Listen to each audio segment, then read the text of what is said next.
Isang ahensya dito po sa lungsod ng Quezon ang nadiskubre ng Responde Team. Dahil ang kanilang programa, nagbibigay ng daan at tulay sa mga kababayan nating nawawala sa lansangan. At maging ang mga naliligaw dahil sa kanilang sakit na Alzheimer's. Paano nila ito ginagawa? Inyo pong panoorin.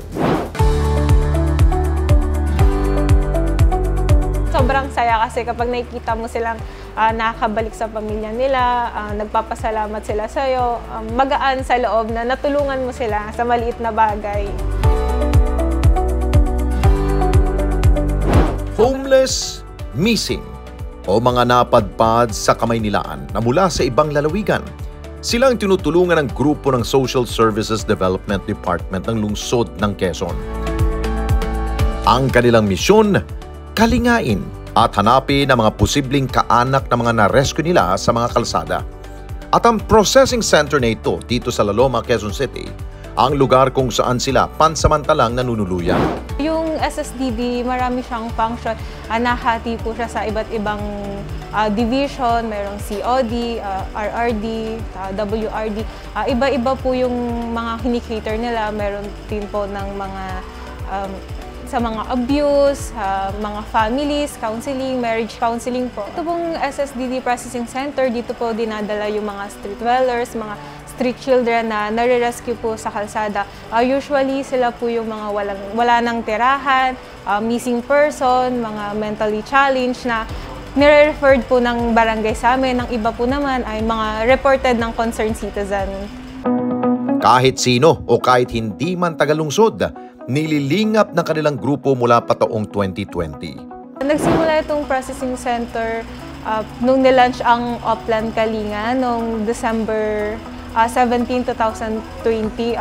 Nag-start siya nasa Quezon City Memorial Circle siya. Doon po na-establish ang processing center hanggang sa nalipat po sa kabila, sa Bahay Kalinga. Yung iba po naming client, mga taga Quezon City, meron din naman pong iba na taga ibang city po, halimbawa Valenzuela, iba't iba po, meron din po na taga probinsya. Sa processing center, tumatagal ang isang nare-rescue ng 3 hanggang 7 araw lamang. Pero kahit pag gustuhin nilang makauwi ang mga ito sa kanilang pamilya, may ilan pa rin sa kanila ang inaabot ng 1 buwan bago tuluyang maiuwi na mga kaanak. Yung iba po sa kanila, kailangan pa po na i-locate yung family nila, kailangan pa pong i-verify kung saan po yung talagang bahay nila, lugar po nila. Kapag taga ibang municipality po sila, nakikipag-coordinate din po tayo sa social welfare government po nila. Tinatawagan at nire-refer po sila para ma-validate po at mas madali yung access sa paghahanap sa mga family po nila. Usually, dito ina-admit yung mga nire-refer ng barangay, ang dinadala dito, iba't ibang cases. Upon admission, pinapa-medical po namin sila, medical check-up, laboratories, para at least ma-identify namin kung meron silang existing na sakit. Bukod doon, binibigyan din namin sila ng libreng gamot, multivitamins. Pero bago yon, meron kaming doktor na nag-check sa kanila regularly para kung in case na kailangan silang dalhin sa ospital, dadalhin ko agad sila sa ospital. Upon admission din po, binibigyan po namin sila ng damit at personal hygiene po. Yung room po ng mga female, nakabukod din po yung sa malalaki. At meron din po tayong room for isolation po para sa mga unang dumadating.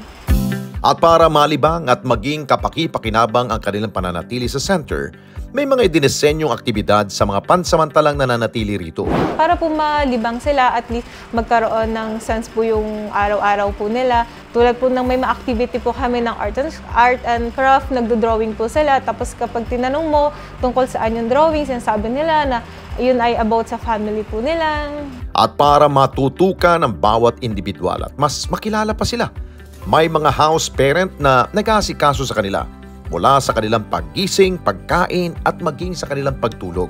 Meron po tayong mga house parent na tumututok po sa kanila. Ano po yung shifting po yun. So 24/7 kailangan may nakabantay po sa kanila. Tinutulungan din po tayo ng house parent pagdating sa mga activities, pagpapaligo sa mga matatanda na hindi na nila kaya. sa pag-aasikaso sa parang tulad lang din po sa gawaing bahay, may magulang at anak. Ganun din po ang ginagawa ng house parent at sa mga client po.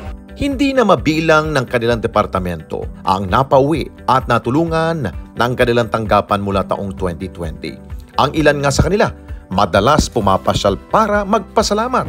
From 2023 po, meron po tayong 619 na naging client. 601 po sa kanila yung mga natulungan na po natin. Iba po sa kanila nakauwi na sa pamilya. Iba naman po na-transfer na sa institution. Yung iba natulungan po sa program natin ng Balik Probinsya. Ito pong January, meron po tayong client na PWD. Ang case niya po ay missing. Pinost po namin siya sa social media page namin. Luckily, nakita po ng tatay niya yung post namin. So, nag-message po agad-agad yung tatay niya. Tapos, yun, naman po, idala naman po namin successfully sa Pampanga na iuwi namin. Meron po kaming client, 2023. Homeless po siya ngayon. Ni-refer po siya dito at nagsabi siya na gusto niyang magtrabaho kaso ang problema ay wala siyang mauwian. So, habang nagtatrabaho po siya, dito po siya umuuwi hanggang sa nakapag-ipon siya at siya na rin po yung nag-voluntary na lumabas at makapag-start ng panibagong buhay. Sobrang laki po ng tulong ng social media kasi kapag nagpo-post po kami, iba sa kanila, sinasabi nila na dati nilang kapitbahay, kakilala po nila. So, syempre yung social media, yung Facebook, isa na po sa karaniwang ginagamit po ng tao ngayon sa komunikasyon. Ayun po, maraming nakakita. Ang iba naman po, sinishare nila hanggang sa nakakarating na dun sa mga relatives ng client ko. Ngunit sa kabila ng kanilang mga pagsisikap at dumaraming bilang ng natutulungan, marami rin silang kinakaharap na pagsubok. Ang ilan sa mga ito ay ang katotohanan ng may ilang pamilyang hindi na nais pang kupkupin ang mga nawawala nilang kaanak. Sa mga kliyente namin ngayon, challenging yung kapag ayaw na po silang tanggapin ng family nila. Yun, dahil sa situation nila, lalo na kung mentally challenged, yung iba sa kanila, inaayawan na, ayaw na silang kuhain. So, pag ganun po yung cases namin, nire-refer po namin sila sa ibang facility na kung saan maibibigay yung kinakailangang tulong at programa para sa kanila. Pag nagre-refer po kami sa ibang LGU, kailangan talaga follow-up kami ng follow-up para at least ma-coordinate ng maayos. Nakakalungkot kasi marami dito sa mga kliyente namin na hanggang ngayon hindi pa rin nakakauwi sa pamilya nila.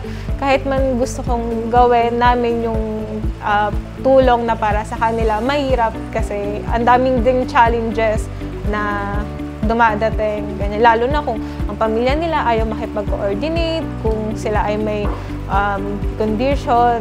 Ang hirap kasi iba sa kanila hindi nakakapag-provide ng information. So, kailangan naming tiyagaan. Ano ba rin yung pag-asa na makakauwi sila sa pamilya nila? Malaking papel ng institusyong tulad ng processing center na ito sa Quezon City para patuloy na kalingain ang mga kababayan nating nawawala o wala ng ibang mapupuntahan. Suportahan natin ang kanilang advokasya at tumulong sa ating sariling pamamaraan upang ang mga kababayan natin makabalik at makasamang muli ang kanilang mga pamilya. Kami ang Quezon City SSDD Processing Center. Certified E-Responder! Mga kababayan, salamat po sa inyo pong pagsubaybay sa Responde Mata ng Mamamayan. Para mapanood pa ang iba pa naming pagresponde sa ating mga kababayan, i-click lamang ang subscribe button at i-follow lamang ang Net25 social media pages at Net25 TV.